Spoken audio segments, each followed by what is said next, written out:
이사야서 60장입니다. 1절부터 9절까지 말씀입니다. 함께 천천히 합독하시겠습니다. 1절의 말씀부터 합독하십니다. 일어나라, 빛을 발하라. 이는 내 빛이 이르렀고 여호와의 영광이 내 위에 임하였음이니라. 보라, 어둠이 땅을 덮을 것이며 캄캄함이 만민을 가려느니와 오직 여호와께서 내 위에 임하실 것이며 그의 영광이 내 위에 나타나리니 나라들은 내 빛으로 왕들은 비치는 내 광명으로 나아오리라. 내 눈을 들어 사방을 보라. 무리가 다 모여 내게로 오느니라. 내 아들들은 먼 곳에서 오겠고 내 딸들은 안기어 올 것이라. 그때 내가 보고 기쁜 빛을 내며 내 마음이 놀라고 또 화창하리니 이는 바다의 부가 내게로 돌아오며 이방의 나라들의 재물이 내게로 옴이라. 허다한 낙타 미디안과 에바의 어린 낙타가 내 가운데에 가득할 것이며 스바 사람들은 다 금과 유향을 가지고 와서 여호와의 찬송을 전파할 것이며 게달의 양무리는 다 내게로 모일 것이요 느바요스의 순양은 내게로 공급되고 내 제단에 올라 기꺼이 받음이 되리니 내가 내 영광의 집을 영화롭게 하리라. 저 구름같이 비둘기같이 그 보금자리로 날아가는 것 같이 날아오는 자들이 누구냐? 곧 섬들이 나를 낭망하고 다시스의 배들이 먼저 이르되 먼 곳에서 내 자손과 그들의 은금을 아울러 싣고 와서 내 하나님 여호와의 이름에 드리려 하며 이스라엘의 거룩한 이에게 드리려 하는 자들이라. 이는 내가 너를 영화롭게 하였음이라. 아멘. 일어나서 빛을 발합시다는 주제로 말씀드리겠습니다. 할렐루야. 아멘. 몇 분과 인사하겠습니다. 일어나서 빛을 발합시다. 한 분도 안 일어나시네요. 일어나라. 올해 교회표 아십니까? 어제도 말씀드렸는데 조기에 있습니다. 한번 읽어볼까요? 시작. 네. 어저께 이 주제를 가지고 제가 몇 가지 말씀을 드렸습니다. 수년 내에 부흥을 주옵소서. 부흥이 어디에서 시작됩니까? 기도에서 시작합니다. 그래서 올해는 기도의 부흥이 있으면 교회의 부흥이 있다. 또 하나 부흥은 하나님이 주시는 겁니다. 그래서 하나님을 바라보면 능력의 하나님께서 우리 교회에 부흥을 주실 줄로 믿습니다.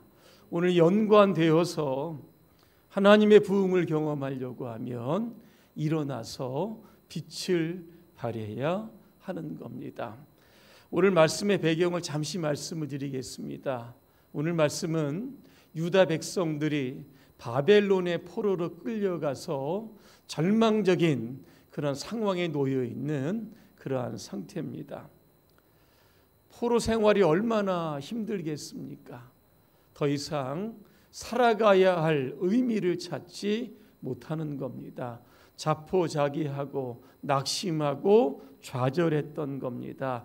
그래서 유다 백성들이 영적으로 다 지금 누워있는 상태입니다. 여러분, 사람들이 언제 눕습니까? 피곤하면 눕습니다. 잠을 잘 때 눕습니다. 환자들이 누워 있습니다. 또 죽은 사람들이 다 누워 있는 겁니다. 희망을 상실을 하고 마치 죽은 자처럼 누워 있는 유다 백성들을 향해서 하나님은 선포합니다. 뭐라고 말씀하십니까? 일어나라 말씀합니다. 오늘 예수님도 이 복음서에 보면 일어나라 이런 말씀을 자주 하셨습니다. 그 대상을 제가 몇 가지로 말씀을 드리면 첫 번째로 죽은 청년을 향해서 일어나라 그렇게 말씀합니다. 누가복음 7장에 보니까 예수님께서 나인성으로 이렇게 들어가게 되십니다. 그런데 사람들이 상여를 메고 성 밖으로 나오다가 예수님과 만나게 된 겁니다. 이렇게 보니까 청년이 죽은 겁니다. 그의 어머니는 과부였고 그 아들은 외아들이었던 겁니다. 어머니가 죽은 아들을 보고 얼마나 울겠습니까? 안타까워서 예수님이 그 어머니에게 울지 말라 그렇게 말씀합니다. 그리고 관에다가 손을 대십니다. 그러면서 뭐라고 말씀하시냐면 일어나라 그렇게 말씀을 합니다. 죽은 청년이 일어나 앉게 되었다는 겁니다. 여러분, 청년은 꿈과 비전이 있어야 합니다. 용기가 있어야 되고 도전 정신이 있어야 하는 겁니다. 하지만 이 관 속에 누워있는 청년은 심장이 뛰지 않습니다. 눈을 뜰래야 뜰 수도 없고 몸은 이미 굳어져서 움직일 수 없는 상황입니다. 오늘 예수님께서 관 속에 누워있는 이 청년을 향해서 일어나라고 하신 것처럼 그 말씀을 듣고 이 청년이 관을 박차고 관 밖으로 나왔던 것처럼 올해는 하나님께서 우리 교회 청년들을 이렇게 살리실 줄로 믿습니다. 청년들이 일어나야 됩니다. 교회의 미래와 희망은 바로 청년들입니다. 청년이 죽으면 교회가 죽는 것이고 청년이 살면 교회가 사는 겁니다. 에스겔서 37장에 보니까 하나님께서 에스겔을 데리고 한 골짜기로 갑니다.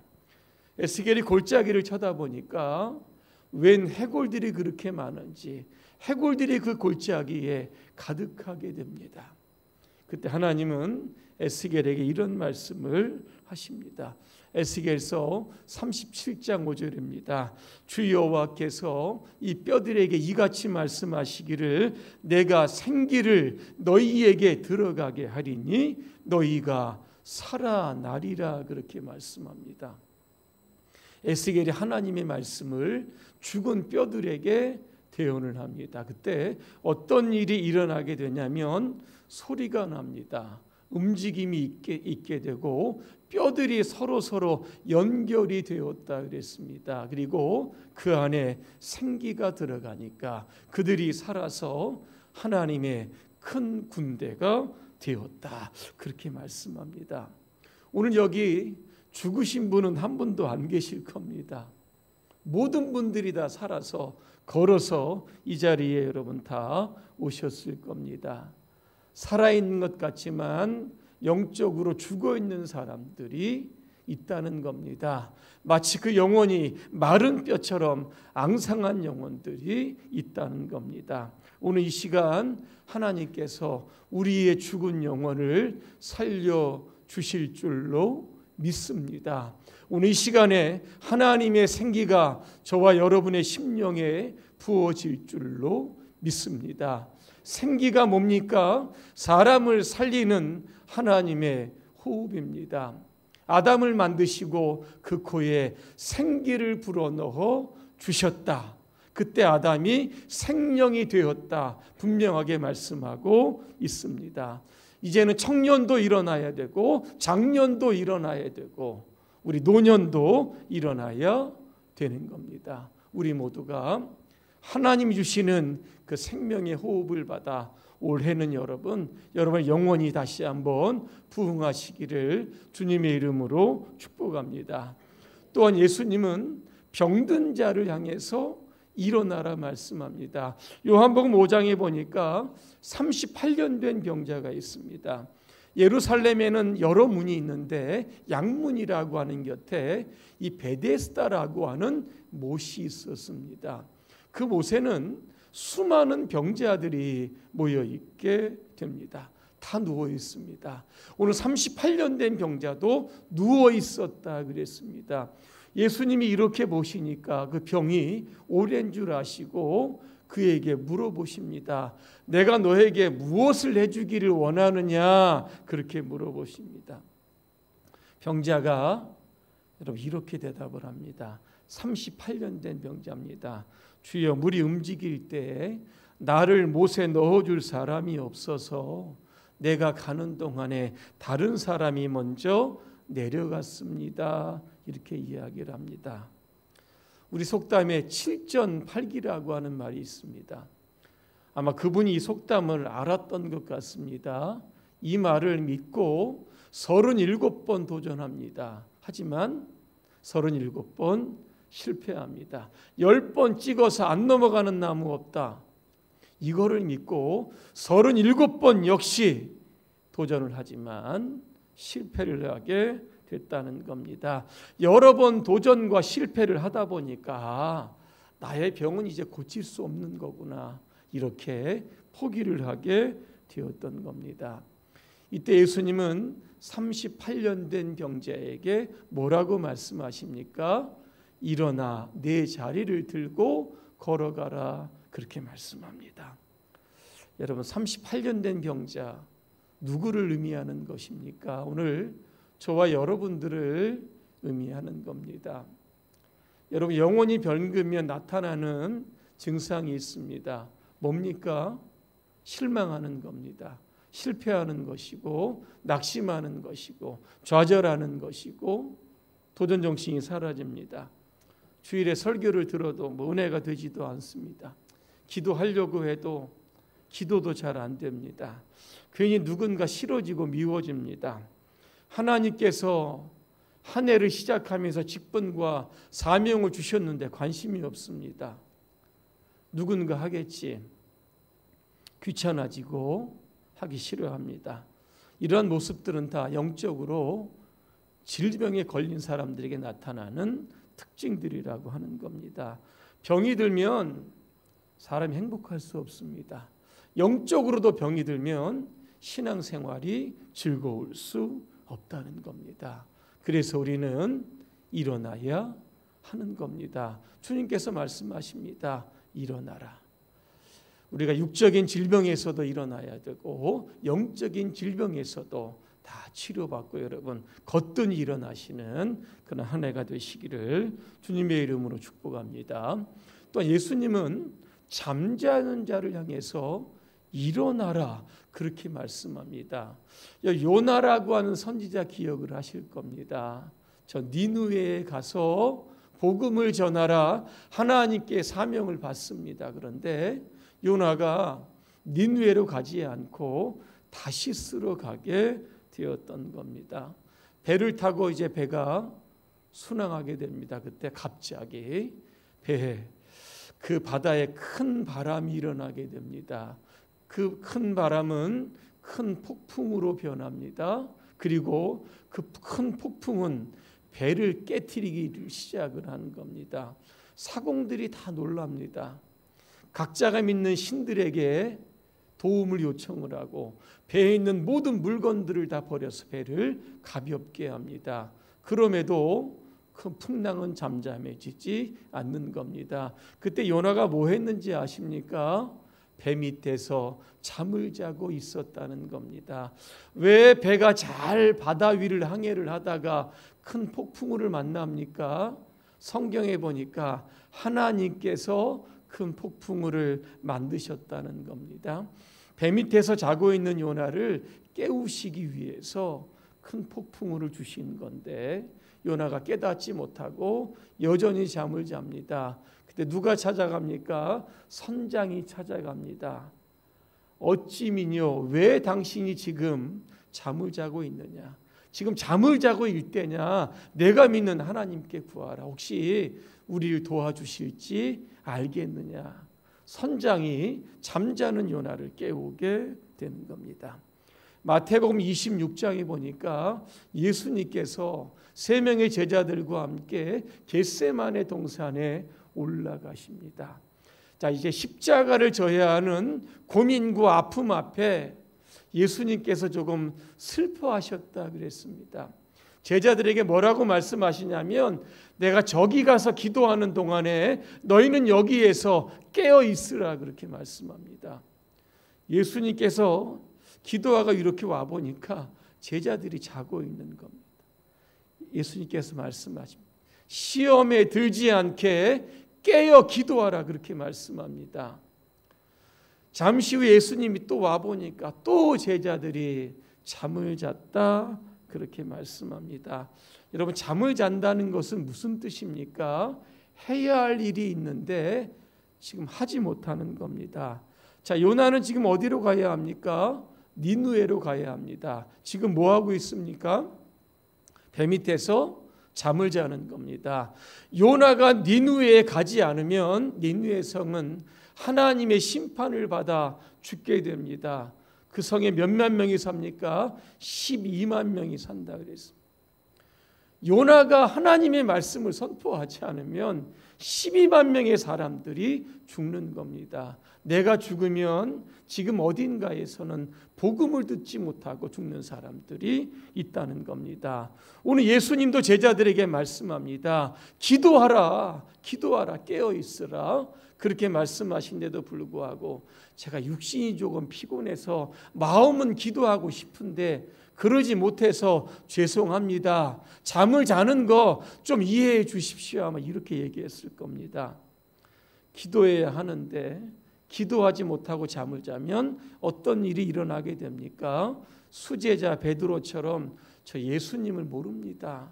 그 짧은 시간에 3번이나 예수님을 부인하고 저주하고, 예수님이 체포됐을 때 여러분 12명의 제자들 어떻게 했습니까? 다 도망갔습니다.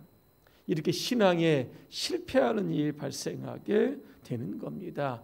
그래서 일어나야 되고 우리는 깨어나야 되는 겁니다. 그래서 예배의 현장으로 가고 기도의 현장으로 가고 전도의 현장으로 가고 맡겨주신 사명의 현장으로 가서 열심히 우리에게 맡겨진 사역에 최선을 다해야 하는 겁니다. 오늘 여러분 지금 잠을 자고 있습니까?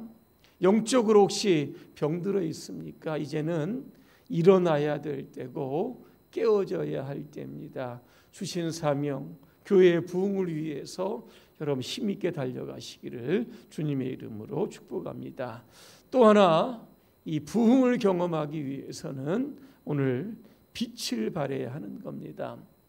한 시각장애인이 등불에 불을 켜고서 길을 나섭니다. 이게 보입니까? 맹인이 볼 수가 있겠습니까? 하지만 자기가 든 등불을 보고 이렇게 지나치는 사람들이 보고 자기와 부딪히지 말라고 등불을 켜고 길을 가는데 어떤 사람하고 이렇게 탁 부딪힌 겁니다. 시각장애인이 좀 화가 났을 겁니다. 당신은 눈도 없습니까? 나는 맹인이라 앞을 못 보지만 당신은 내가 들고 있는 이 등불이 보이지 않습니까? 이렇게 물어봅니다. 이 부딪힌 사람이 이렇게 보니까 이 등불의 불이 꺼진 겁니다. 당신의 불은 꺼졌습니다. 이렇게 이야기합니다. 맹인은 지금 불이 꺼진 줄도 모르고 꺼진 등불을 들고 여러분 거리로 나왔던 겁니다. 오늘 여러분들의 등불은 켜져 있습니까?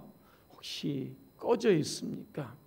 이미 꺼져 있는데도 불구하고 켜져 있다고 생각하고 돌아다니면 이게 부딪히는 겁니다. 그래서 우리가 세상을 밝힐 수 없는 이유가 바로 여기 있는 겁니다. 그리스도인들은 등불의 불을 켜야 합니다. 예수님께서 마태복음 5장 14절입니다. 너희는 세상의 빛이라 그랬습니다. 근데 문제가 있습니다. 우리는 빛이 아닙니다. 그러면 어떻게 빛을 비출 수 있는가라고 하는 겁니다. 성경에 보니까 하나님이 빛이 되신다 그랬습니다.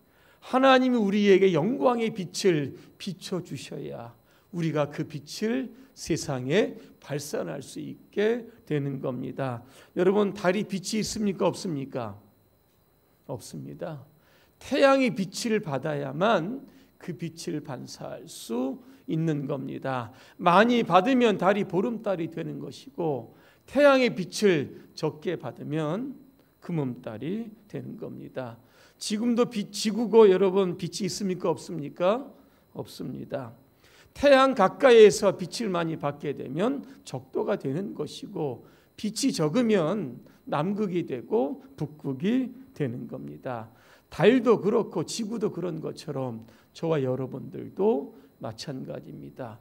빛을 비추어야 하는데 빛이 없습니다. 근데 오늘 성경에 보니까 예수님 말씀하십니다. 나는 세상의 빛이다. 오늘 그 빛을 우리가 받아야 됩니다. 그러면 예수님은 어떤 빛일까라고 하는 겁니다. 박모골이라고 하는 시인이 돋는 해를 지었는데 여기에 이런 구절이 있어서 제가 한번 읽어드립니다. 해야 솟아라, 해야 솟아라, 맑게 씻은 얼굴 고운해야 솟아라. 산 넘어서 어둠을 살라먹고, 산 넘어서 밤새도록 어둠을 살라먹고 이글이글 애띤 얼굴 고운해야 솟아라. 예수님은 죄와 어둠과 죽음을 다 살라먹고 이 땅에 돋는 해로 오셨다라고 하는 겁니다. 이 강렬한 주님의 빛을 받은 사람이 있습니다. 누굽니까? 바울입니다. 다메섹 도상으로 예수 믿는 사람들 체포하러 가다가 하늘에서 호련히 바울에게 빛이 비추었다 그랬습니다.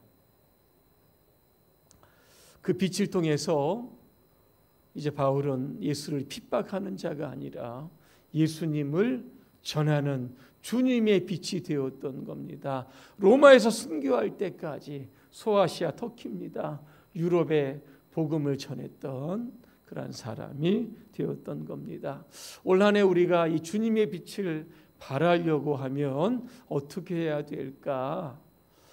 오늘 이번 사무총에도 여러 분 있지만 오늘 우리 교회에 주신 5가지의 핵심 가치를 여러분 실천하면 되는 겁니다. 오늘 5개를 좀 말씀드리려고 합니다. 첫째는 우리는 예배를 통해서 하나님을 참 경배하는 자가 되어야 하는 겁니다.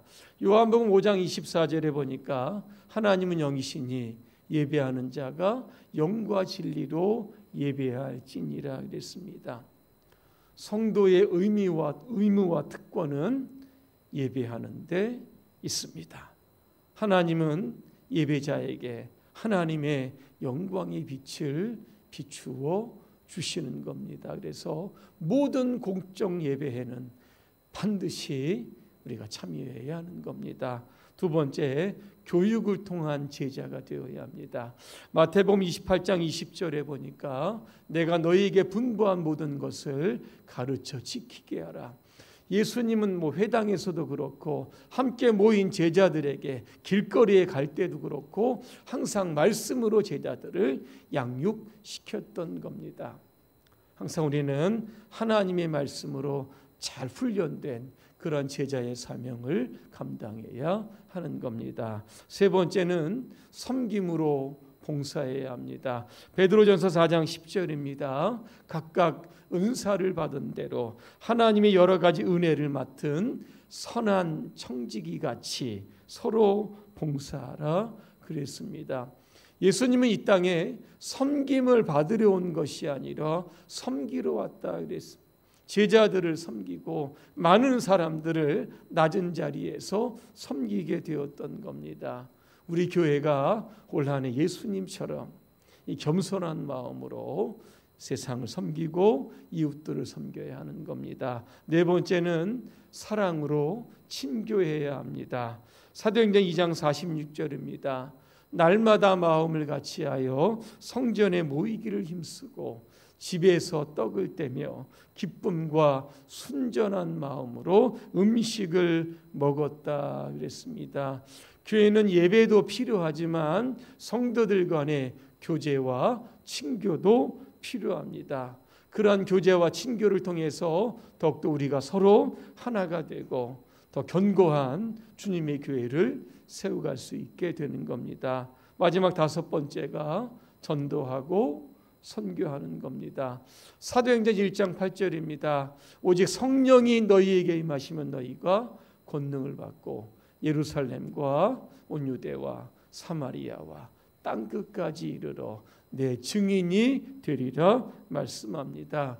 전도와 선교는 교회의 본질입니다. 그래서 성경에 보니까 때를 얻든지 못 얻든지 전도하라. 잃어버린 영혼을 찾아서 전도하라. 세상 끝까지 주님의 증인이 되라고 말씀하셨던 겁니다. 올해는 우리 봉산 작은 도서관의 활성화에 많은 좀 에너지를 좀 쏟으려고 합니다. 혹시 지하에 있는 작은 도서관에 내려가 보신 분 계십니까?